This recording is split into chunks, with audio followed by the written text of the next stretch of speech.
our final game here is going to be Green Bay. They're going to be on the road here against Cleveland. Current line in this game right now, Green Bay -8, and we have a total of 42. Uncle Dave, I'm letting you go first in this one. Packers, Browns, what do you think? Well, you might want to put me on mute for a minute, Sleepy. I don't know.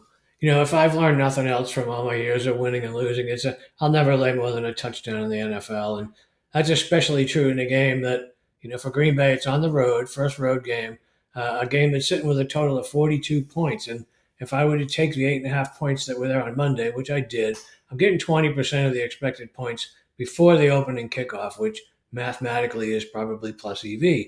I mean, there was a lot to like out of the Browns given the score at Baltimore. I mean, for 3 quarters, it was fairly close.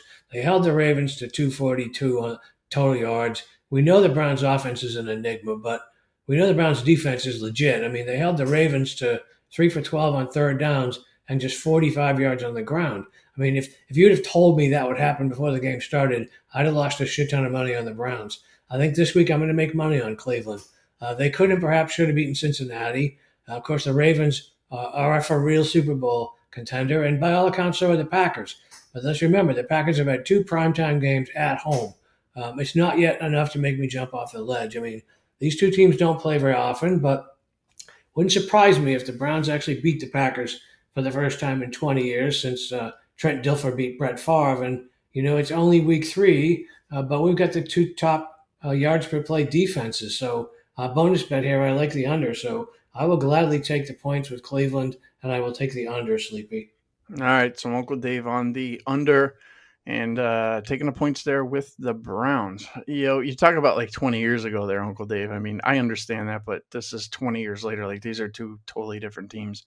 The Browns just haven't been good in forever, and Green Bay's, looking pretty good. And Green Bay's looked good, this entire season. I mean, they beat two better teams, two of the better teams in the league.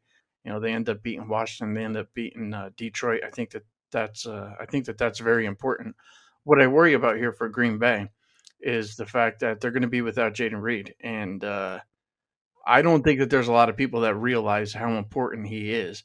If you ask any of the Green Bay fans, how we're feeling about the Packers right now, and you hear a lot of people saying, "Are they the best team in the league?" Green Bay Packer fans are very honest. We are not the best team in the league. And are we worried about, the games ahead? Yes, because Jayden Reed's out. That's an honest Packer opinion.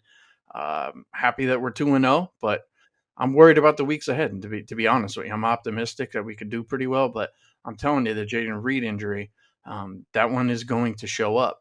As far as the Browns are concerned, I look at what they did last week when it came to, holding Derrick Henry down. They only allowed 45 yards in that game, just 2.1 yards per carry. That's something. That means something. And I think the Browns defense could actually build on that. And if the Browns could go ahead and they can stop Josh Jacobs, and you add in the Jayden Reed injury, I worry that the Browns are going to be able to hang around in this game against my Packers. Parsons, we know he's a beast. I think that he'll probably be all over Flacco. I don't know how much offense the Browns, are going to be able to muster up in this game. I see both teams struggling in this game on offense. So I'm with you, Uncle Dave. I really like the under in this one. And if I had to pick a side, I'll be honest with you, I would probably look towards Cleveland only at plus 8.5, but I really like Cleveland in a teaser if I can get them up over 14.5. And you're right, Uncle Dave. This is a game where Cleveland could shock the world and beat Green Bay. You know why? Because I'm a Packers fan, and we just never play well against those teams in the AFC North. So I would be with you, Uncle Dave, pretty much with both your picks, but I really like teasing the Browns up to 14.5. I don't think that Green Bay is going to be able to go ahead and just beat the brakes off the Browns here. I kind of see maybe a 21-13 type game. That's kind of where I'm at with this one. So I had a feeling, Uncle Dave, you were going to agree with me on this. So happy about that.